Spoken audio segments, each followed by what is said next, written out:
सवाल कह रहा है कि भाई अल्फा और बीटा हमारे रूट्स हैं एक इक्वेशन के, और वो इक्वेशन है x square minus x minus 3 बराबर 0। ये इक्वेशन है, इसके रूट्स हैं अल्फा और बीटा। अल्फा की पावर 4 प्लस बीटा की पावर 4 की वैल्यू मुझे कैलकुलेट करनी है। तो देखो अल्फा और बीटा की अलग अलग वैल्यू कभी कभी निकल जाती है। जैसे जो इक्वेशन दिया है x square minus x plus 3, अगर ये आसानी से आप फैक्टराइज कर पाएं तब तो अल्फा और बीटा की सीधे वैल्यू निकल जाएगी, रूट्स की वैल्यू सीधे आ जाएगी। बट यहाँ जो कि प्रोडक्ट ऑफ रूट्स 3 है और यहाँ पर माइनस के साथ एक्स का कॉफिशिएंट 1 है, तो अब 3 को कैसे तोड़ो कि 1 बन जाए, ठीक है, ये फैक्टराइज आप कर नहीं पाओगे। ठीक है, सो जब आप फैक्टराइज ना कर पाए, यानी हम अल्फा और बीटा की डायरेक्ट वैल्यू सिंपलर वे में नहीं निकाल पा रहे हैं, तो हमें क्या करना है, हमें क्वाड्रेटिक इक्वेशन के जो एक्सप्रेशंस होते हैं उनको यूज करना पड़ेगा कि भाई अल्फा प्लस बीटा की वैल्यू क्या होती है। सम ऑफ रूट्स होते हैं माइनस बी अपॉन ए। आपको पता ही होगा कि भाई अगर क्वाड्रेटिक इक्वेशन हो a x square plus b x plus c बराबर 0, तो सम ऑफ रूट्स हम बोलते हैं क्या होते हैं कि minus of coefficient of x. So ऐसे लिखते हैं minus of coefficient of x upon coefficient of x square. X square का कोफिशिएंट 1 है और जो एक्स का कोफिशिएंट है वो क्या है, -1 है, तो माइनस ऑफ -1 यानी 1 बन गया। प्रोडक्ट ऑफ रूट्स क्या होता है, ये होता है कांस्टेंट टर्म जो भी हो वो लिखो, और कांस्टेंट टर्म लिखने के बाद कोएफिशिएंट ऑफ एक्स स्क्वायर लिखिए। 1 3/1 बनेगा जो कि 3 के बराबर है। अभी बस बेसिक समझाने के लिए मैंने लिखा है, वरना जिनको आता है वो तो सीधे लिख देते हैं कि अल्फा प्लस बीटा 1 है, अल्फा इंटू बीटा 3 है। After you do this, what is the next task? अब नेक्स्ट टास्क हमारा है भैया कि हम ना करें कैलकुलेशन। जो कैलकुलेशन निकालनी है हमें, वो कैलकुलेशन क्या है कि हमें निकालना है अल्फा की पावर 4 प्लस बीटा की पावर 4। तो ये वैल्यू होगी सबसे पहले तो alpha square plus beta square का whole square -2 alpha square beta square.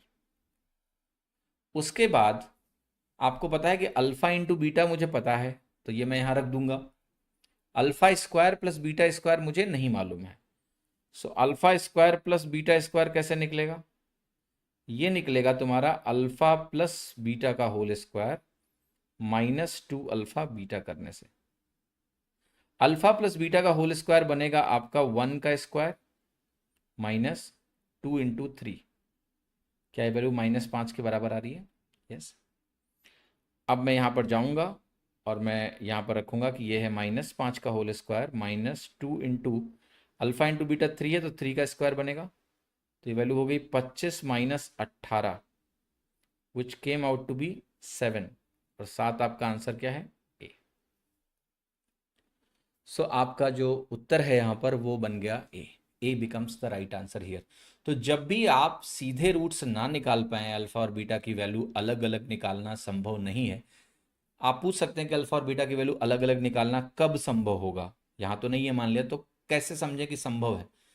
सो देखिए, कब संभव होगा उस वैल्यूज को कैलकुलेट करना, वो कैसे पता करें वो मैं आपको अभी बता देता हूं।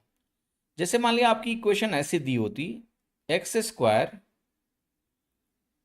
प्लस 2x -3 बराबर 0, अगर ऐसी इक्वेशन होती तो इस इक्वेशन को फैक्टराइज करना बहुत ही सरल था। x plus 3 into x minus 1 बराबर 0 करने से आपकी फैक्टराइजेशन हो जाती। ठीक है, अब यहां पर मुझे पता लग गया कि एक रूट -3 है और एक रूट 1 है, मतलब इंडिविजुअली इनको 0 करने से रूट्स आ जाते हैं। तो आप अल्फा की वैल्यू को -3 बोल सकते हैं, बीटा की वैल्यू को आप 1 बोल सकते हैं। राइट, अब अगर मुझे पूछा जाता है अल्फा की पावर 4 प्लस बीटा की पावर 4, तो हमें कन्वीनियंट था कि हम फॉर्मूला वाले मेथड में जाके टाइम वेस्ट ना करें, बल्कि यहीं पर -3 की पावर 4 करेंगे तो 81 आ जाएगा, और 1 की पावर 4 करते तो 1 आ जाता है, यानी 82 आ जाता। तो ये इक्वेशन पे निर्भर करेगा कि कब हमें अल्फा की पावर 4 प्लस बीटा की पावर 4 को पिछले तरीके से जो मैंने अभी किया, जब ये डेटा था, और अगर ऐसा डेटा होगा तो हम डायरेक्टली भी कर सकते हैं। ठीक है, तो वो डिपेंड करेगा, ये आपको सवाल देख के ही डिसाइड करना पड़ेगा, उसके पहले आप डिसाइड नहीं कर सकते हैं।